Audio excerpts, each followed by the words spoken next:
स्वराज मराठीमध्ये आपलं स्वागत आहे. सर्वसामान्यांचा आवाज, निर्भीड, बेधडक, स्वराज मराठी.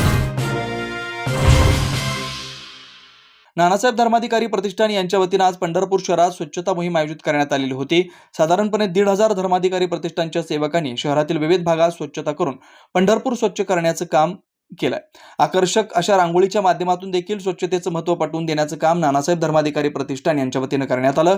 यामध्ये साधारणपणे 20 टन कचरा शहरातून धर्माधिकारी प्रतिष्ठान यांच्या माध्यमातून उचलण्यात आला. डॉक्टर श्री नानासाहेब धर्माधिकारी प्रतिष्ठानच्या वतीने पंढरपूर शहरामध्ये स्वच्छता मोहीम केली आहे. सुमारे 1500 सेवक या ठिकाणी शहरातील स्वच्छता करतायत. त्याचबरोबर ही स्वच्छता करत असताना गेले अनेक वर्ष हे चांगलं कार्य करतायत.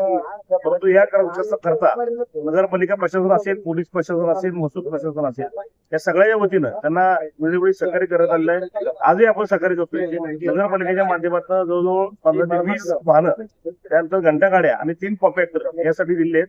ज्यावेळेस हा कचरा गोळा केला जाईल त्वरित त्या ठिकाणी नगर परिषदेच्या माध्यमातून त्या कचऱ्याची विल्हेवाट लावण्याचं आपण करतायत. आणि आजच्या या हे चांगलं कार्य त्यांनी आता सांगितलं की अशा यात्रेमध्ये सुद्धा अशाच पद्धतीनं वारकऱ्यांच्या आणि भाविकांच्या सेवेसाठी ते रुजू होत आहेत, तशी ते परवानगी घेत आहेत. ते कार्य त्यांनी तसंच करावं आणि हे जे चांगलं कार्य चाललेलं आहे त्या कार्यास हार्दिक शुभेच्छा.